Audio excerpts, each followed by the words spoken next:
Hello and welcome to the all-new ThyGap podcast. This is me being Brute. With me is... Bogus Noog. Welcome, Bogus, to the new podcast episode on this Thursday. Welcome, Brute. Welcome, everybody. Welcome, everybody. Now, today we are continuing with our world-famous template of It's Not Easy. Mm-hmm. And the topic that we're going to discuss is comedy. Yeah. As simple as that. We should have done this being, probably the first one or two, the top three topics. For a self-proclaimed comedy podcast. Yes. I mean, we did do a 2-episode special on humor Humor. a while back. Yes. I think one of our best episodes to date. Yeah, where there were no laughs. Do check it out. Yeah. Like humor had zero laughs. Way to sell our own episodes, Brute. Yeah. Okay. And also, I think we are coming across as very philosophical of late. And self-deprecating. And that is but obvious. Yeah. But very philosophical nevertheless. Mm-hmm. So therefore, we are going to choose this particular topic and we'll set the context. Then we'll go into why it's not easy. And then we'll see how long we can take the episode. Okay.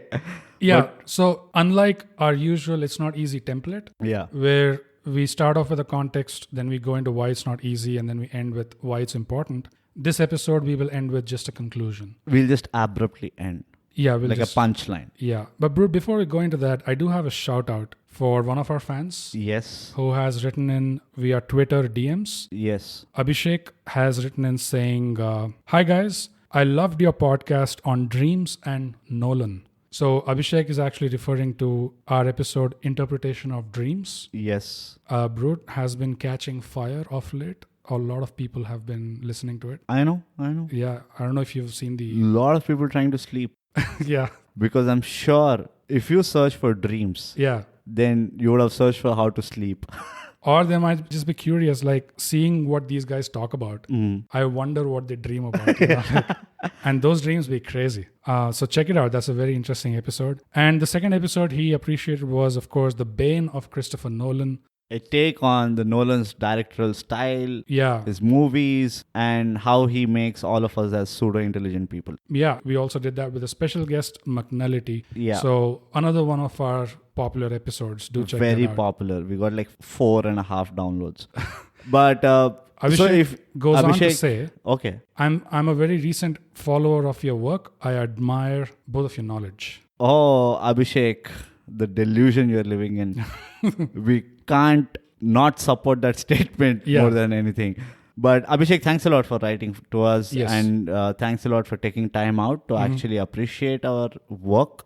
And we admire you too for the fact that you're listening. And From you're a distance, yes. From a distance. And for the fact that you're officially a ThyGapian. Yes. And if the rest of the audience, if you want to write your own opinions on how good, bad, ugly we are, you can write to us on Instagram at _ThyGap. and on Twitter, you can tweet us at @ThyGap.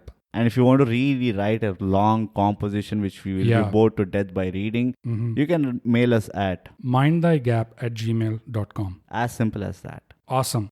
Now going into the episode, Brute. Yes. So we're going to quickly establish the context. Yes. Focus, and I'm going to take it off Mm-hmm. like usual. Sure. So what we mean by It's Not Easy comedy is we're not talking about comedy specifically, not the dictionary comedy meaning Yeah. or anything, but we're talking about people who put themselves out there to be comic, To be funny. to be funny, More to make often people than laugh. not, yeah. Yeah. And who like to have that lively mood in the room, whichever room they go.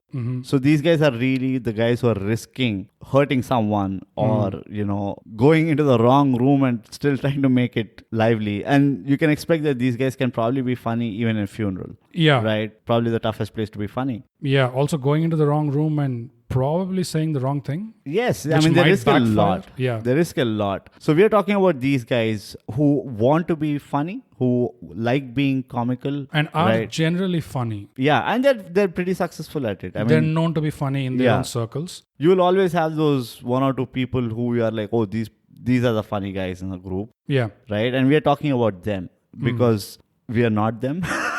So we are trying to be them. So we're kind of students of them. And apart from that, there also could be slight overlap onto professional stand-up comedians. Yeah, I'm part of it. Yeah, a little bit. But I think somebody who takes this hobby very seriously becomes them, right? Yeah. Basically playing the game at a bigger level in bigger rooms. Yeah. Filling up rooms voluntarily. Making a profession out of it. Right. Yeah. So, but at a core, these are the guys. Yep. Right.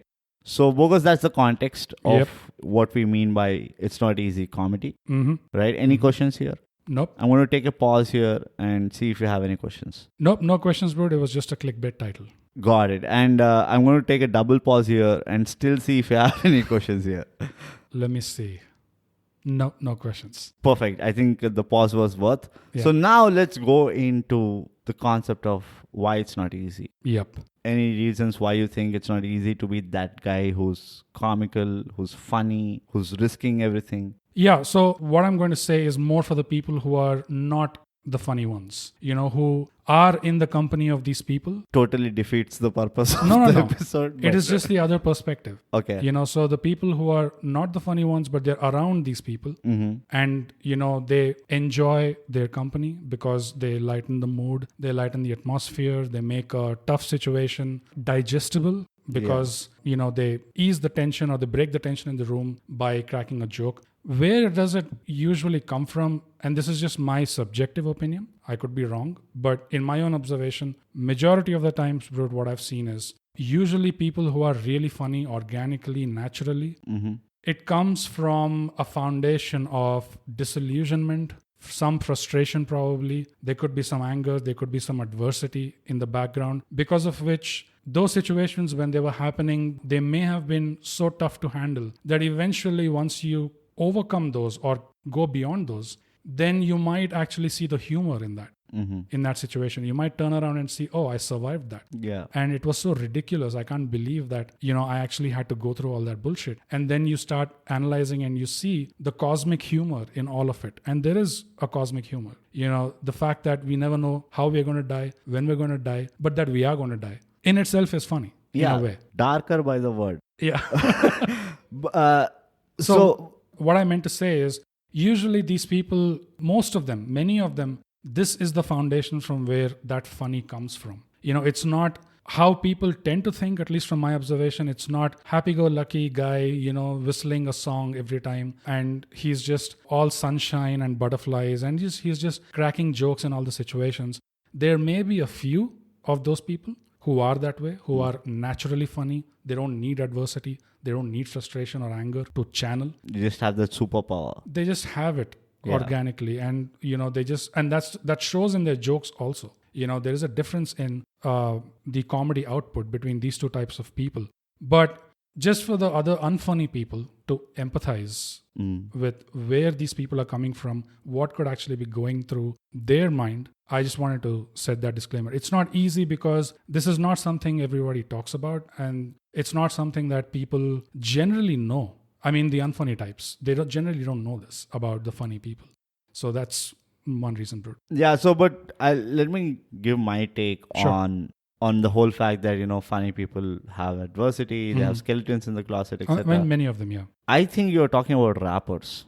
Rappers are the guys who come from that kind of a background. And we've seen 8 Mile, I've seen Gully Boy, right? If you look at that story closely, they are the guys, like they see rapping is the only way to get out of that adversity, not cracking jokes. But to that point also, there was a lot of humor in Eminem's lyrics. I mean, especially when he was starting off, Rapper. Yeah, that's what I'm saying. Like the adversity in his life, he did channel a lot of humor into his lyrics. Yeah. So how I look at it is, it doesn't really matter what background. There are a lot of people who go through adversity. There are a lot of people who go through dark past. Yep. They have like really, whatever. But then there is a funny guy, irrespective of, I mean, they're not always in adversity, right? At some point, they move on. They have a better life. Yeah, they would have gone through intense amounts of adversity or, depression in a phase, in a moment. Yeah, and then they would have passed it. So, like I said, see, it's not just with funny people. And this is my take. I think a lot of people go through that. Before you continue, can I just add a small thing? Because you reminded me of a point there. Mm-hmm. The fact that all of us go through it, whether we are funny or not. Mm-hmm. It's just how we cope with it is different. That's where I was coming to. Okay, go ahead. The funny people, there is one superpower that they have. And it's not being funny in itself. Mm-hmm. It is actually that ability to observe things from a very, very different perspective. Right. That would not be available to everyone. Yeah. That is what makes somebody funny, or that is what is the ability that makes them write a joke or tell a joke. Yeah. Right? They're 2 steps ahead of the conversation. They're 3 steps ahead of the other person in front of them because they're seeing things from a very, very different place. They're seeing how absurd the situation is. It can get. Yeah. The joke is about making the whole thing absurd, right? Yeah. So, irrespective of what they go through, this is the ability which I feel is what differentiates a funny guy to any of us, like any normal people, right? Mm-hmm. Because they're observing things while they're happening. Yeah. And they're able to foresee where this will go. It's like Doctor Strange thinking about 14 million possibilities, and then they're like, this is the one which is so absurd that it actually can make people laugh. Yeah. Right? So that is one quality. I think funny people are fundamentally guys with that quality, and it's in very high magnitude. Yeah, it just happens to be their coping mechanism. Whereas, people who are not generally funny, who don't have that skill or that muscle, they probably will cope in different ways. So again, it boils down to that skill, right? Yeah. So you either have it or you don't have it. Yeah. So that is one. For me, why I find being comic is not easy is from the comedian's perspective itself. And the thing is, first of all, anybody who's identified to be funny or, has a great sense of humor, I think this is the only quality which automatically puts in a lot of expectations on them. Right. If you're extremely punctual, there's zero expectations from you, right? If you're extremely, disciplined, there's zero expectations from you. But if you're extremely funny, and even if you're not like a professional guy, if you're just that one colleague who's supremely funny, then there's a lot of expectation of, oh dude, you know what? So-and-so is here. It's going to be really funny. We are all going to have a great time. Yeah. And it's almost like a predefined expectation, right? Yeah. Handling that expectation is not easy. And there are multiple reasons why it's not easy. Because there's that one rainy day where that person doesn't want to be funny because he might have gone through a bad day or a bad morning or whatever. Yeah. And people easily overlook that. The fact that these guys can have a bad day, these guys can have a down day or whatever. And you don't even think as an audience or as a colleague, right? As an unfunny guy, you're not even thinking that it can happen to him too, or it can happen to her too. You just don't see that being a possibility. Yeah. Which is so dumb of us, to be honest, that, it is absolutely a possibility, but we don't take that into consideration. Yeah. Right? It's a lack of empathy. Absolute lack of empathy. And it's for a fair rationale also. We can't empathize with how these guys are coming up with these funny jokes. Yeah. So we almost kind of give them a certain respect or, not respect, but we put them at a pedestal from our perspective, right? Yeah. Dealing with that itself is very difficult for a comic. And it actually proves that they're more lonelier than anybody else because the thing that a funny guy goes through is nobody is making him laugh. Exactly. Right? And that's a very, very sorry place to be. Yep. When it's like, I can take great pictures of people, but nobody takes a good picture of mine. Hence, I don't have a great picture. Yeah. And the dumbest question that people ask a photographer is, how come you don't have a good picture of yourself? Yeah. Imagine the frustration of the photographer who doesn't have a good picture of himself. Yeah. The same thing goes for a funny guy. Who is making the funny guy laugh? And imagine anybody's life who has to go home and not laugh at all. Yeah. Or doesn't get to laugh rather. So that whole experience is not easy. Yeah. The other reason is for anything that has a performative aspect to it, or there's some kind of a performance involved, what people may fail to empathize with is the amount of energy expenditure that is involved in that exercise. Yeah. For example, if someone is usually funny all the time, and you count on them to actually make your day better or that situation better, but they're not being funny, it's probably because they're completely drained out. and It happens. yeah, it happens because in order to actually consciously say something funny or do something funny to lighten up the room Yeah. or the environment, it takes some energy expenditure on part of that person. So, I mean, this is what happens with, professional stand-up comics as well, Yeah. which is after the show, the better the show goes, Yeah. while performing, they have this amazing high. Right. Full adrenaline is pumping through them Right. because the crowd is giving them live feedback. Everyone is cheering. They're loving the jokes. So it's all a great high. But what follows a great high is an ultimate low. Yeah, it's a lull. So as soon as the show is done, they're tapped out. they are completely tapped out. And if you count everyone in that room or that arena where the comedian and all the audience, by the end of the show, the audience is in a much better state of mind Yeah. because they received the jokes. Yeah. But the comedian is actually in the worst position Yeah. because they only have that small satisfaction that, I did my show. I did it well. People seem to have liked it. Yeah. But apart from that, Yeah. it's all downhill. It's all a downer, and they're going back alone to their hotel room or whatever. And they're just going to be staring at the, ceiling, not able to sleep because that's what it does to you. So when people come up to these professionals after a show, meet and greet, they expect that to still keep continuing, Like the comedian... you're imagining Kevin Hart laughing his heart out, like, yeah, what a crazy joke. Oh, I just looked at you. You're also crazy. Ha, ha, ha, ha. Exactly. So they're expecting that the comedian is just walking off the stage, continuing in that same mood and that laughter, whereas that person is completely tapped out, Yeah. like you said. So a little amount of empathy, if you knew that this is what they were going through, probably you would be kinder to them. That's the and whole point. you imagine that, right? You have to dissipate your energy to, like, say 100 people in a room. Yeah. It does take a lot out of you, and they have to keep recharging so fast. Like I'm talking about professional stand-up comics, right? They do they're doing back-to-back shows. Someone like Dave Chappelle will run a show for like 6 hours, 7 hours, right? I mean, he's crazy. But Yeah, I mean, like the regular guys, they have to do back-to-back. They Andrew keep bouncing between Andrew Schultz clubs. did club hopping They all to do do that. like 1 hour shows like Yeah, back to back they all in a have to do day, it. right? Yeah. So it takes a lot of energy, and it's not easy to maintain and you can only deliver a joke when you are happy. And this is something, again, When you're with it. yeah, when you're with it, when your conviction is at the peak, Yeah. and to maintain that, it takes a lot out of you. Yeah. That's another reason why it's not easy.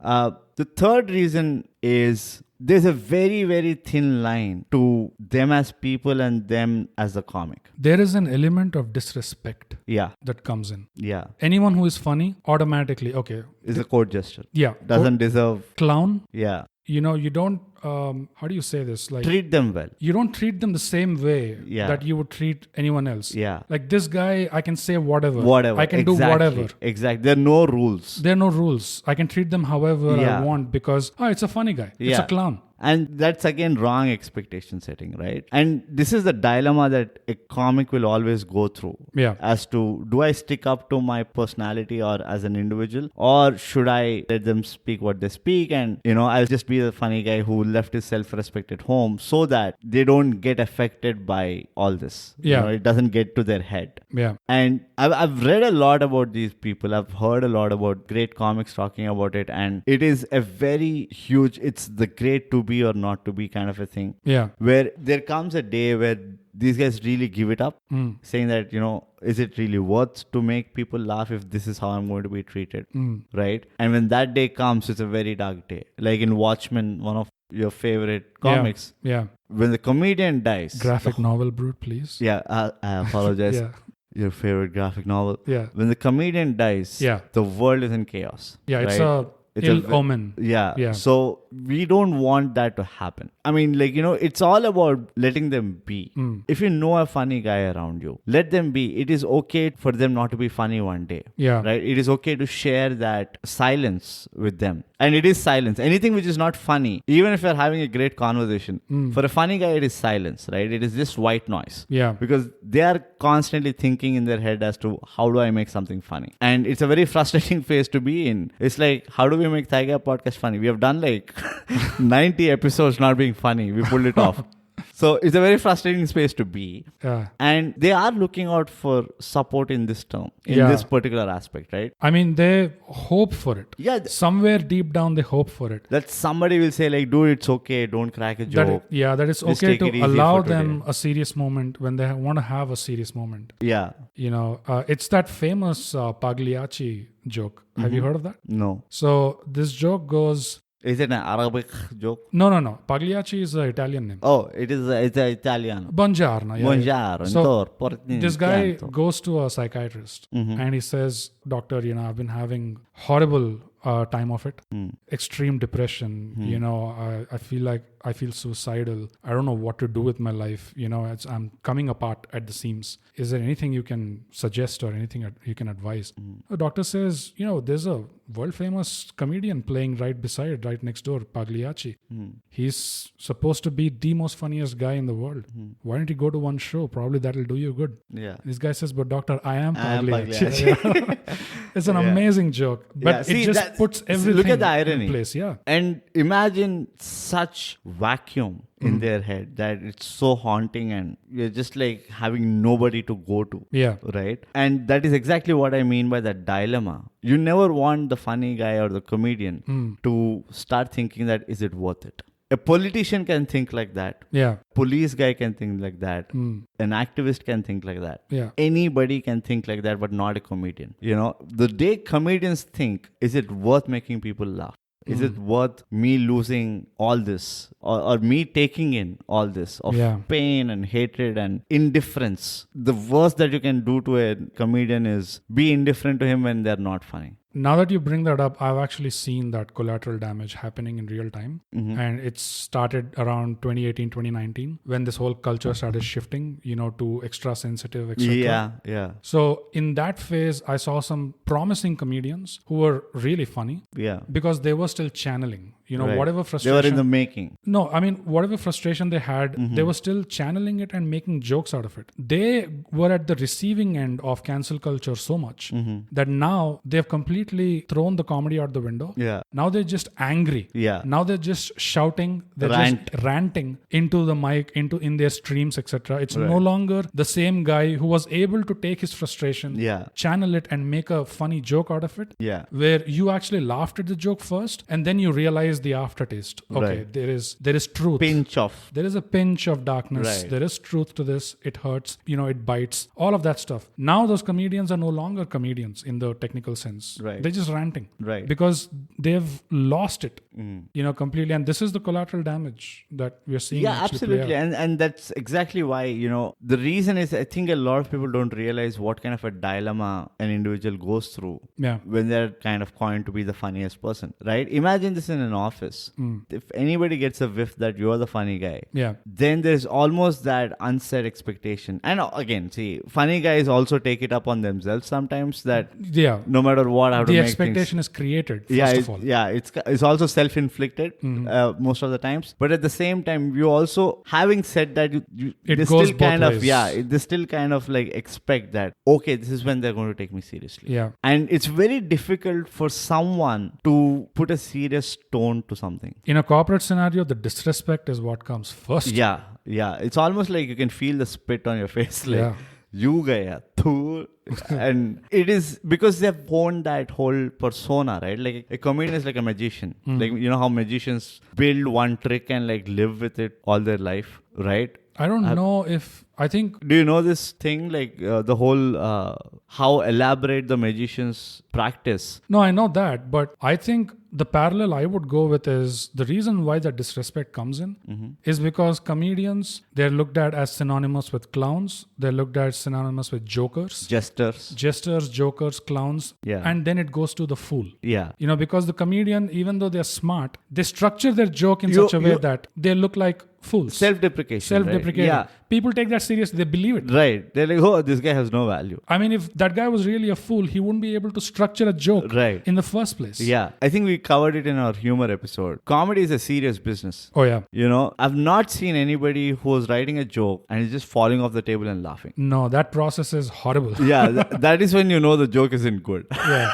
If you're able to laugh more often than not, then the joke isn't that great, rather. It might be good, but Yeah. it's not the one that will hit the nerve. Yeah. So it is a very serious job. So you can only imagine the mind of a funny guy as to what kind of serious levels of dissection it is going through to just make something absurd enough to make everyone laugh. Yeah. So that dilemma, coming back to the point of dilemma where as an individual, they are kind of thinking, should I bring my self-respect along with me? Should I leave it somewhere? Is it worth it Yeah. to leave it, or is it worth it to keep it? Yeah. Do I have more to lose if I have it? Do I have nothing to lose if I don't have it? All these things are continuously running in the background, and they're so good at camouflaging all that, right? That you as an outsider would never see this coming, Yeah. or you would never even imagine this exists in the background. Yeah. And if anyone is thinking, what's the big deal? I'll tell you. You gotta save your comedian.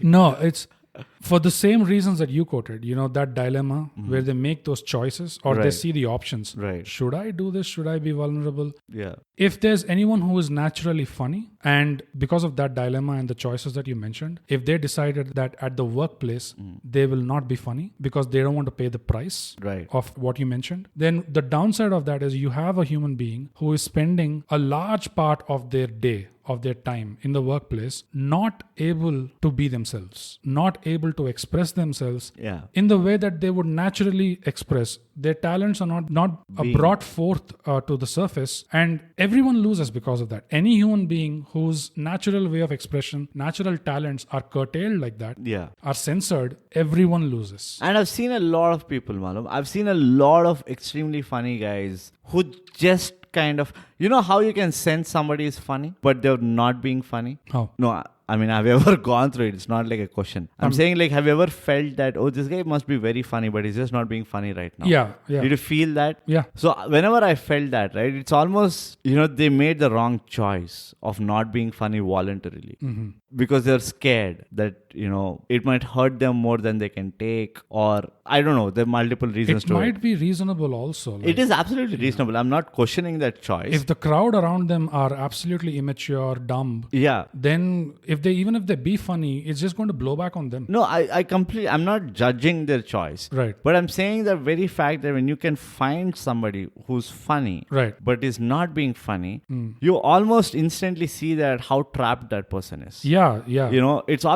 It kind of instantly becomes sympathetic. It's tragic for me. Yeah, it is so unfortunate. When someone is, by force censoring themselves, Yeah. not putting their original version or natural version Right. out into the world, we all lose as a consequence. It's of huge that. loss. It's a huge loss. And those are the people where the dilemma is right at the brim. They're like crouching and then becoming normal. They're about to pounce and they're normal. Yeah. And you can see that back and forth in them. And you're just like, dude, spit it out. I just want to hear whatever it is. I don't care. Spit it out. Yeah. And if you allow them to spit it out, If you make them feel safe, if you can give that confidence that you can be who you are, just trust. Yeah. yeah, just trust. It's like luring in an abandoned puppy. If you're able to bring them out, you'll see a wolf in them, right? Yeah. It's like no more a puppy. And that is the person who has been trapped for God knows however long. Yeah. Also, I mean, if you're empathetic towards these people, then if they're censoring themselves, by compulsion, that's just sowing the seeds for mental health issues. Now, if you're a human being, you're not able to express yourself the way you want to express. Yeah. You're not able to cope with things the Yeah. way you are built to cope with things. Yeah. That's it. That's where mental issues start from. Right. That's malignant. Malignant tumor. Yeah. Yeah. To the soul. To the soul. So, Brute, in summation, in conclusion, Yeah. In conclusion, comedy is not easy. So we just hope that there's nothing that I this- can actually put as a conclusive statement. Well, There's no punchline. I'll give it a shot. Okay. In conclusion, I just wanted to say that what we try to do with this episode is give some perspective, shed some light on the other side of what's going on with these people, so that you all have someone like that in your group, Yeah. for sure. For sure, 100%. So, 100%. and whether it's with them or with professional stand-up comics. If this makes sense to you, and if you approach them with some more empathy and some more kindness, I think they will in return enrich your there's time more as well. power to them. Yeah, But you don't have to do that with us guys. ThyGap is like, we don't give a shit. yeah, we don't give a shit. We're not funny. We're trying to still figure out the funny. Yeah. But as we are figuring out the funny, being ardent fans of ThyGap, what you can do is subscribe and share.